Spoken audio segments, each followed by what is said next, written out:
Bueno, volvemos con el tema Haití entonces. Siguiendo el texto de Castañeda Fuertes, ustedes se van a encontrar que luego de explicar las características de la isla, el sistema de explotación económico, la forma de producción, la composición social, además va a decir que la lengua que se utiliza actualmente en Haití es el creolé, que es el francés criollo. Y la religión, que es el elemento de cohesión fundamental, especialmente para la lucha de los esclavos, es el vudú. El vudú es un sincretismo conformado por prácticas animistas africanas combinado con la religión cristiana, que tiene cuestiones vinculadas muy al oscurantismo y demás.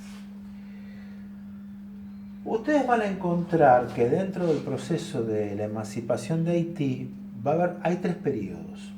El primer periodo abarca el año 1789 al año 1791, en donde los que primeramente van a actuar en este proceso son los grandes blancos, los cuales, observando lo que había pasado en los Estados Unidos desde 1776 en adelante, consideraron que era oportuno que Haití, conforme a los intereses económicos que ellos tenían, siguiera un proceso similar al de los Estados Unidos. Buscar, en algún sentido, la autonomía y de última lograr la independencia, estableciera como, digamos, una república burguesa dentro de las características del sistema mismo que había en los Estados Unidos, repetirlo un poco o copiarlo un poco en esa parte de Haití. Pero ¿qué pasa?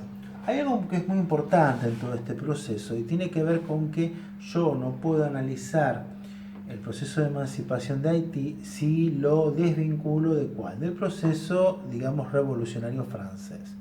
O sea, en Francia, que es la metrópoli de Haití, se está llevando a cabo la Revolución Francesa, y en 1789, como ustedes ya conocen, lo hemos tratado, se produce la Declaración de los Derechos del Hombre y del Ciudadano, en 1789, que dice que todos los hombres son libres e iguales.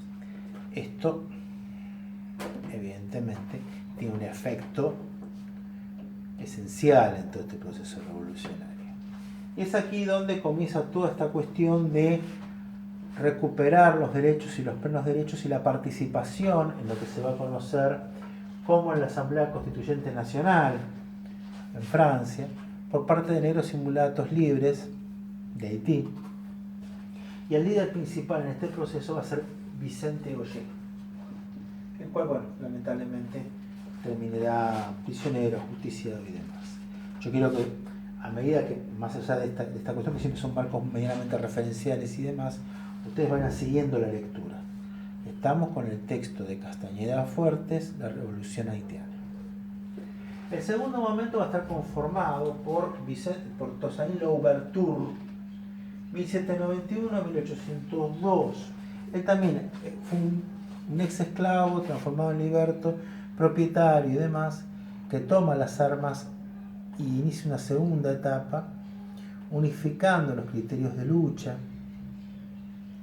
de negros y mulatos, tanto libertos como no, y en tal sentido buscar la liberación siguiendo un poco los parámetros del proceso de la Revolución Francesa. Me parece importante marcar que en lo que tiene que ver con el proceso de Toussaint Louverture es la sumatoria de una serie de dirigentes negros y mulatos que lo van a acompañar en todo este proceso, como Dessalines, Pétion, Christophe, y que van a llevar una guerra adelante durante prácticamente 10 años, que va a ser una guerra de liberación que no solamente se va a enfrentar con los franceses que envíe Napoleón a pelear a la isla, sino que se va a enfrentar contra los españoles, porque Toussaint va a invadir la parte española de la isla, se va a enfrentar a los ingleses. O sea, es una guerra que va a tener características, digamos, de participación importante de otras potencias, y en donde, digamos, los negros en su lucha obtienen de alguna manera liberación. El problema va a ser después cuáles van a ser las consecuencias de este proceso, porque no es menor, y en esto me parece importante que ustedes lo marquen, o sea, más allá del personaje, Toussaint Louverture y sus secuaces, y digamos, y lo que tiene que ver con el proceso de guerra de liberación durante 10 años, son las consecuencias que tiene que ver fundamentalmente con la organización, cuando él tome el poder definitivo de la isla, qué va a ser de Haití. Es importante marcar que en la página 146, que marca el texto con referencia a la revolución haitiana, menciona algunos puntos que son sumamente interesantes y que siempre me permito, tanto en las clases presenciales, leerles. ¿Y qué dice así?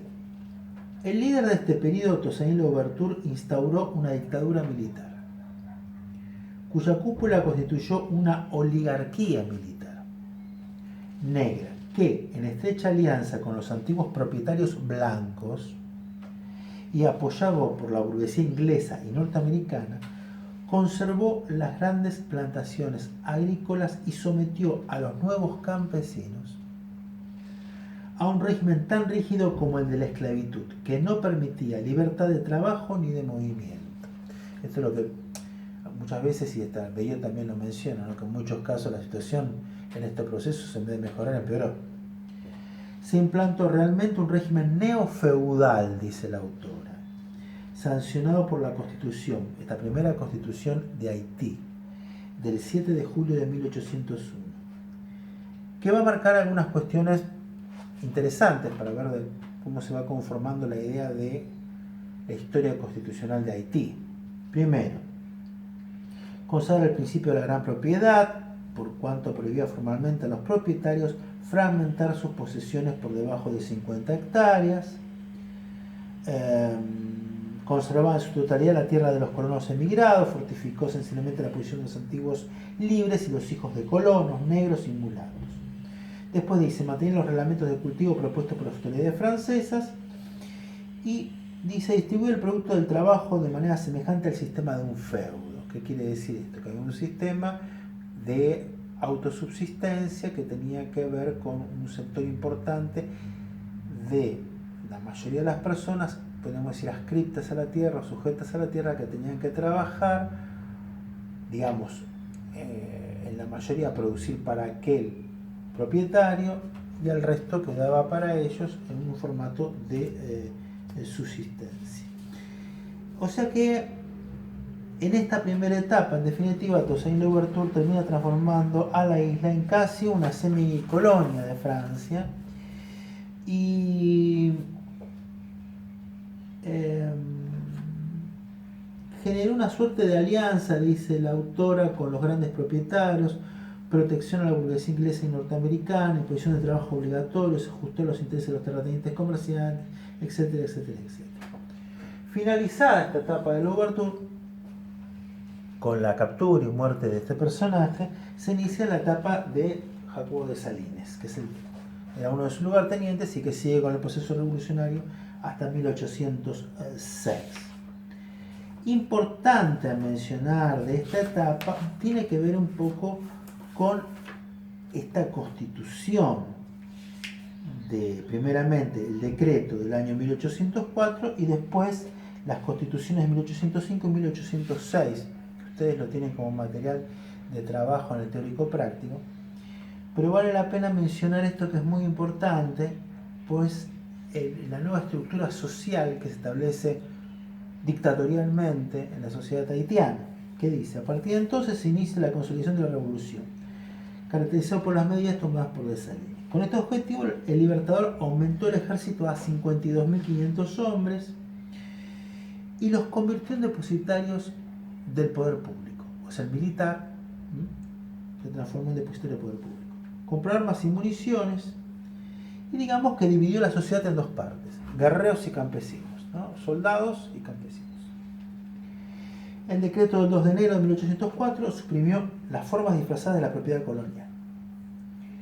La Constitución de 1805 confirma la transferencia al patrimonio nacional de todos los bienes raíces, o sea, el Estado se transforma en el gran propietario de todo.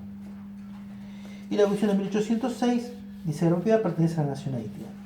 A partir de aquí se toman toda una serie de medidas que tienen que ver con proclamar la obligación de todo ciudadano de pertenecer a la categoría de labrador o soldado y dividir al pueblo según su tarea económica y no por su riqueza, color o posición social.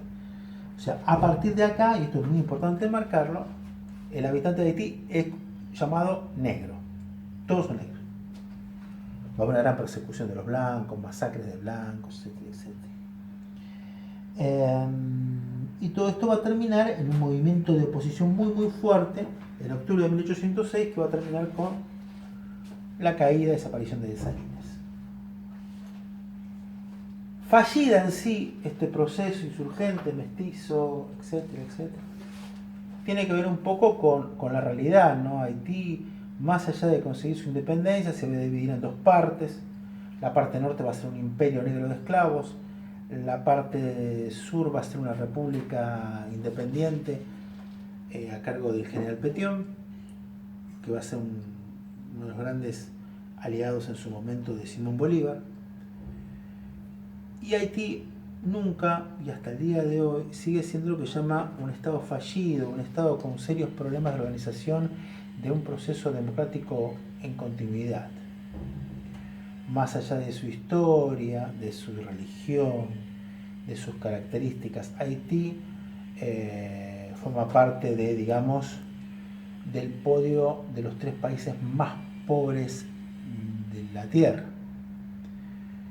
Y a pesar de ser la primera nación que obtiene, digamos, su emancipación, hasta el día de hoy sigue padeciendo los avatares que tienen que ver quizás con sus orígenes, con sus consecuencias, con que los propios que eran oprimidos pasaron a ser opresores, una vez que los oprimidos pasaron a ser líderes, pasaron a oprimir a los otros.